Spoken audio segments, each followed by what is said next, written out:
5. 보리선은 빼째려 부르그에서 부유한 아가씨와의 결혼이 성공하지 못했던 탓으로 같은 목적을 지니고 모스크바로 왔다.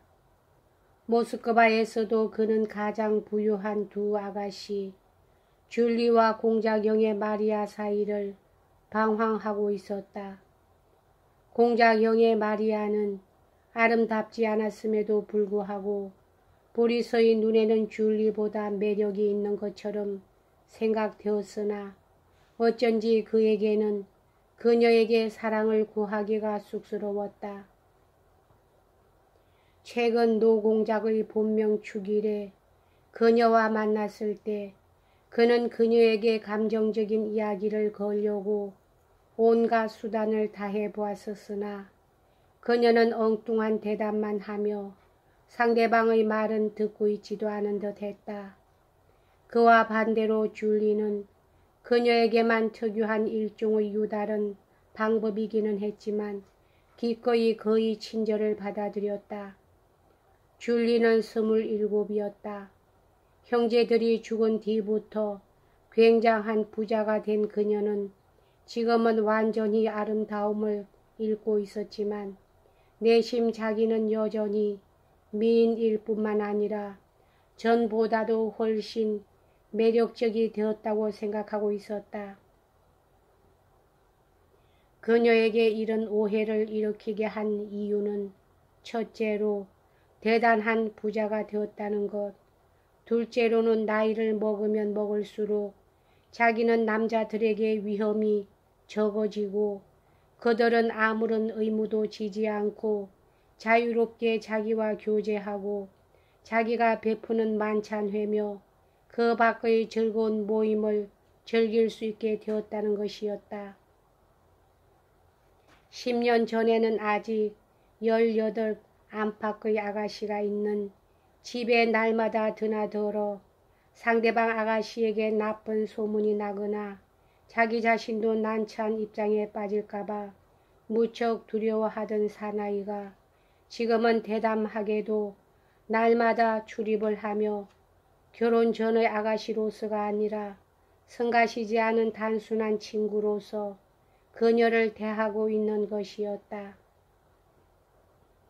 까라긴네는 올 겨울의 모스크바에서 가장 유쾌하고 손님 대접이 좋은 집이었다.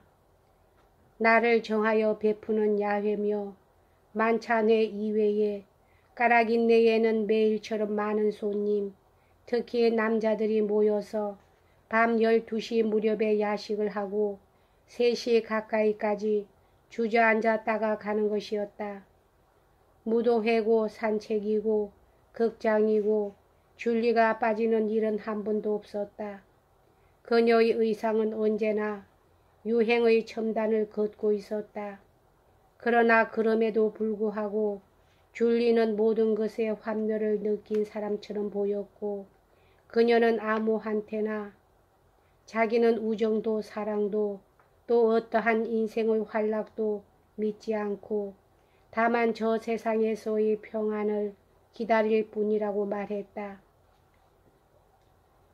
그녀는 이렇듯 커다란 실망을 경험한 아가씨, 이를테면 애인을 잃었다든가 혹은 참혹하게 배신을 당했다든가 하는 쓰라린 경험을 가진 아가씨 같은 말투를 몸에 지니고 있었다.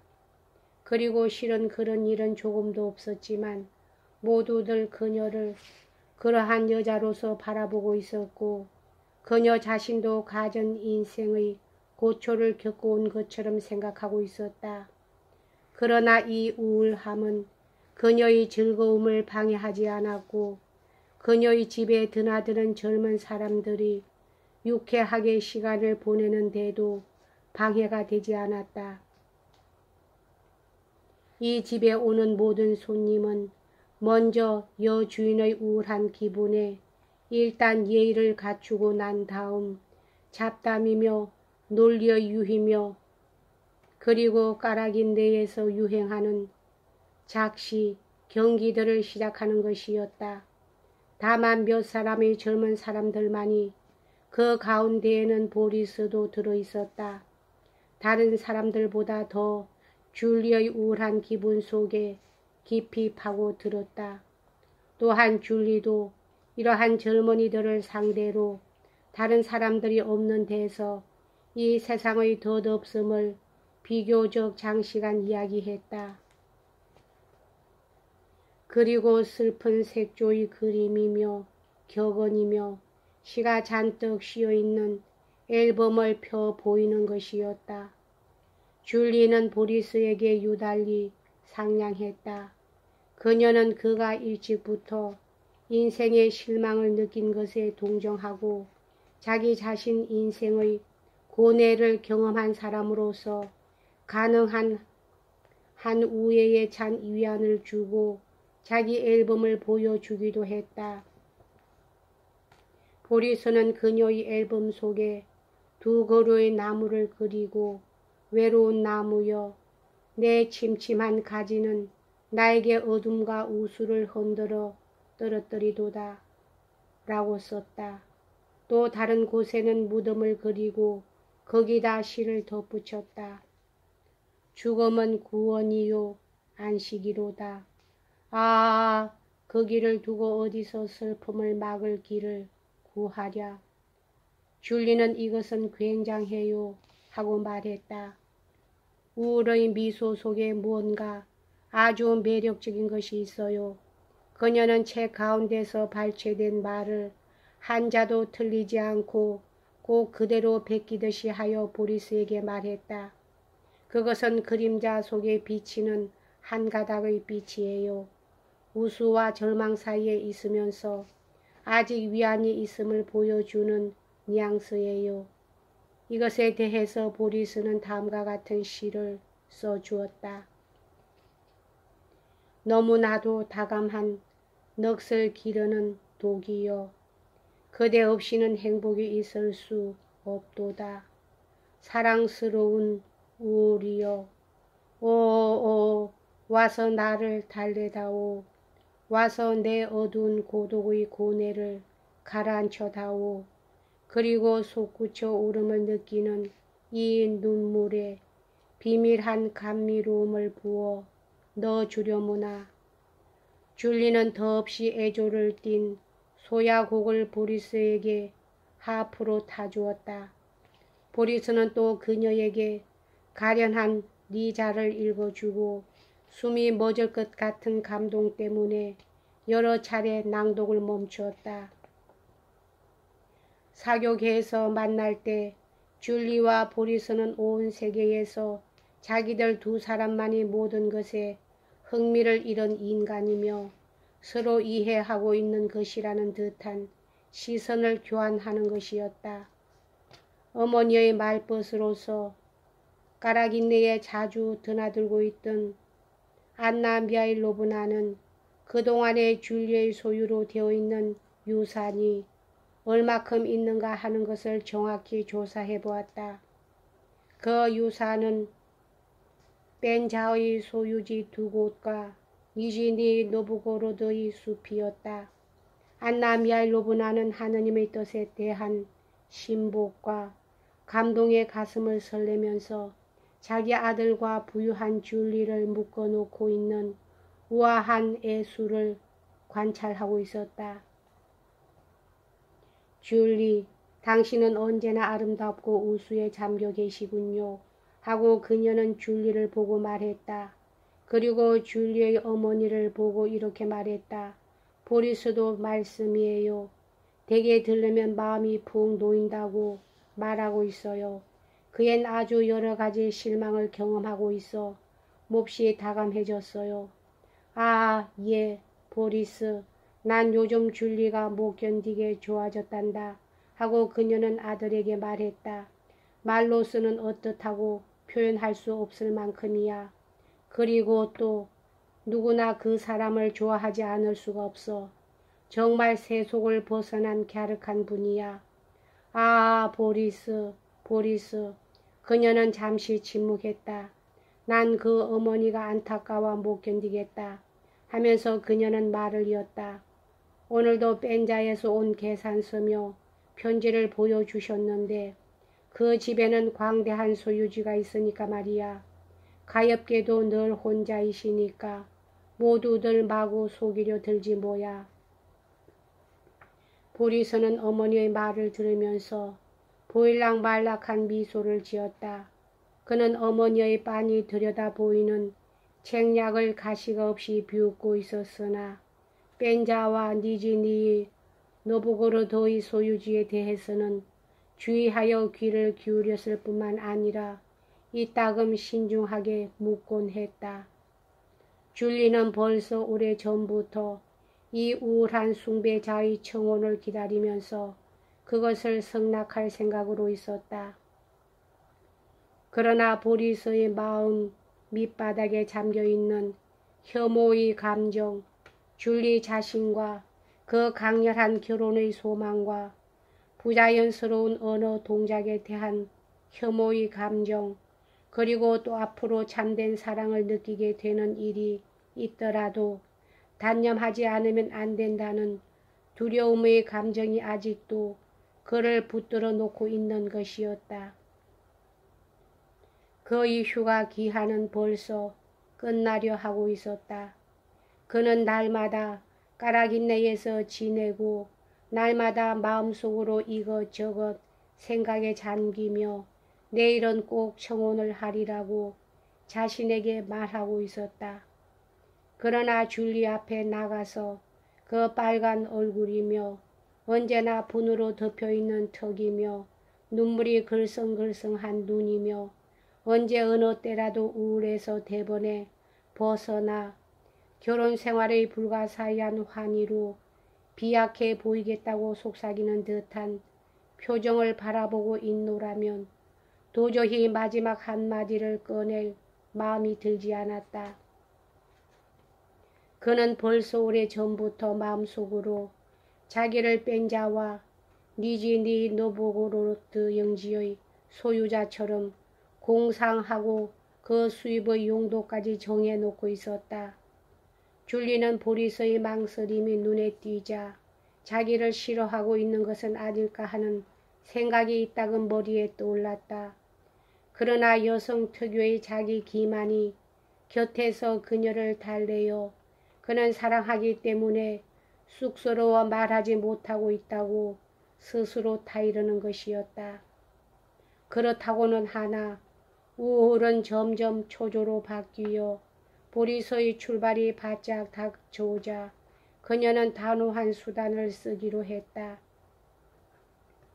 그것은 마침 보리서의 휴가가 끝나려고 할 때 모스크바에 따라서 말할 것도 없이 까라긴네의 객실에도 아나톨리 꾸라긴이 나타난 까닭에 줄리는 돌연 지금까지의 우울을 내던지고 굉장히 명랑해지기 시작했다.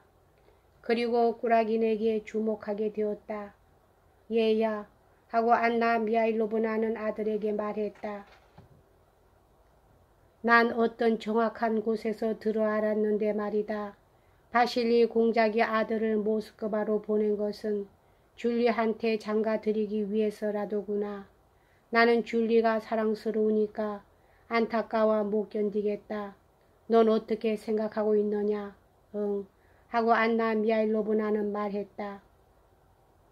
이 한 달 동안 줄리 곁에서 바친 고통스럽고 우울했던 봉사도 헛수고로 돌아가고 마음속으로는 용도까지 적당히 정해두었던 뺀자의 소유지에서의 수입도 남의 손에 넘어가고 더욱이 어리석은 아나톨리의 손에 넘어가고 자기만 바보가 된다고 생각하자 보리스는 억울해서 견딜 수 없었다. 그는 꼭 청혼을 해야겠다는 굳은 결심을 품고 까라긴네로 갔다. 줄리는 쾌활하고 걱정이 없는 얼굴로 그를 맞아 어젯밤의 무도회가 재미있었던 것을 담담한 어조로 이야기하고 언제 떠나느냐고 물었다. 보리스는 사랑을 고백하려고 온 이상 태도를 부드럽게 하려고 생각하고 있었으나 그럼에도 불구하고 그는 언짢은 억양으로 여자의 변덕에 대해서 짓거리기 시작했다. 여자라는 것은 쉽사리 우울해서 희열로 옮을 수 있다느니 여자의 기분은 자기의 뒤를 쫓아다니는 남자에 의해서 좌우되는 것이라느니 하고 말했다. 줄리는 물론 발끈 화를 냈다.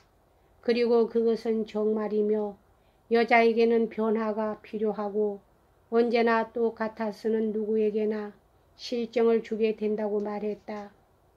그렇다면 충고하겠습니다만 차라리 그녀를 꼬집어 주어야겠다고 생각하고 보리스는 이렇게 말문을 열었으나 그 순간 자신의 노력이 수포로 돌아가고 자기는 목적을 이루지 못한 채 터벅터벅 모스크바를 떠나게 될는지도 모른다는 모욕적인 생각이 불현듯 머리에 떠올랐다.